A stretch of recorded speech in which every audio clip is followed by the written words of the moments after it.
Hi, so I thought I'd do about a 1/3 of the way into Inktober check-in.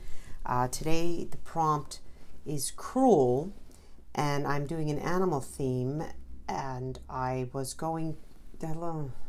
I could not bring myself to do some of the things about cruelty to animals that I had seen. It was getting a little late at night when I picked my topic, but I did really want to, I don't know, make a statement or something. So I am actually doing anti-bullfighting, and I, kind of don't really get into any controversy here. So if I am offending anybody by this, I apologize in advance, but bullfighting this is the stock royalty-free clip art that I use to make my illustration, and I did it in pen, so I'm going to go over it in pen, and I'm just going to talk a little bit about Inktober while I work, and then I'll speed through the rest of it. But it's just bullfighting. Yeah, it was never really thought about it when I was growing up. We actually had, my father had, mother had some posters in our house that they had framed that were of really nicely done illustrations of bullfighting, and I never gave it much thought. And we went to the circus, and I never gave that much thought about anything that having to do with animals, especially when you're a kid, you just don't even really think like that. And then, began to see how cruel bullfighting is.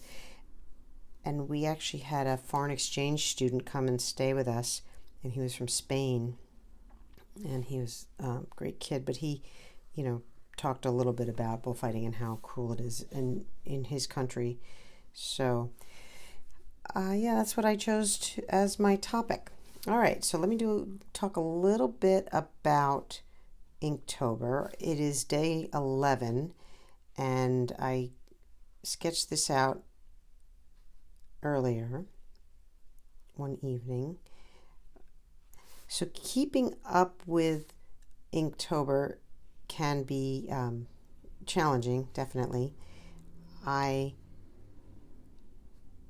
found that if I do a little bit in advance, like say the pencil sketch in advance, if I need a pencil sketch, then I can stay, kind of stay on top of it, versus waking up in the morning and thinking, okay, today I need to do a sketch. When you have other things going on in your life, it can be hard to do. So I personally, not everybody agrees with this, but I don't have a problem getting my illustration going or stacking up and doing a few on the days that I can do them, because some days I can't. And just, for instance, this week, my significant other is on vacation, and he's up there and doing his thing right now. But for a lot of the vacation, we're going to do things together, and so I'm not going to say to him, I got to make a drawing.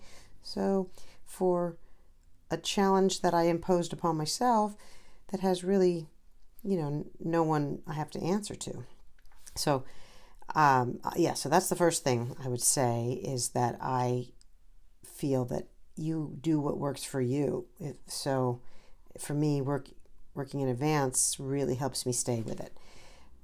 Now, I said on my other video that I only made it through day 6 of the last time I tried this challenge. So at least I'm on day 11, and that makes me feel better and feel accomplished. But if I don't finish this, I'm going to be disappointed in myself. And I think that's one of the reasons you give yourself the challenges, so that you make sure that I really wanted to accomplish this.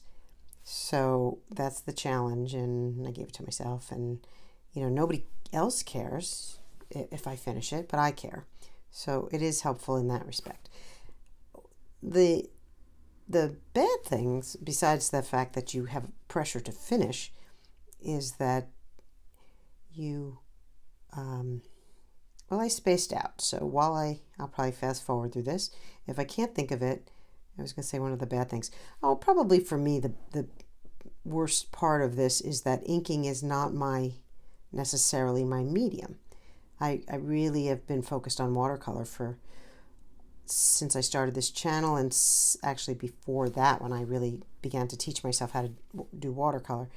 And so that's where my heart lies. That's where my passion lies. I have always, you know, for many years now, I had wanted to switch from doing acrylic or the mixed media that I was doing, or all the other things that I do. I really had wanted to move into watercolor. Now, will I always stay in watercolor? I don't know. But I have been slowly selling off my other supplies, thinking that I might be done with them. Although mixed media still kind of calls to me sometimes, and I have to remind myself not to pick up rusty metal off the street or used worn tags, coasters. Every time we go to a place for a beer or cider, I'm picking up a coaster, and I'm like, what are you doing? You know, drawers full of coasters at home. But in any case, inking and all the techniques that go along with inking are not necessarily what I want to be doing. So here I am in this inking challenge, and I'm trying not to use watercolor because I want to stick to that part of it, even though, again, who cares? Nobody cares. But so yeah, spending this much time on a medium that doesn't, you know, isn't really what I want to be doing is kind of an interesting thing. Like, why am I doing it? And to be honest, the only thing I can think of is that, like I said, I can't resist a challenge. I want to try it. I'm just not sure that I would do it again, because to put this much time into something that is not where I'm headed, you know.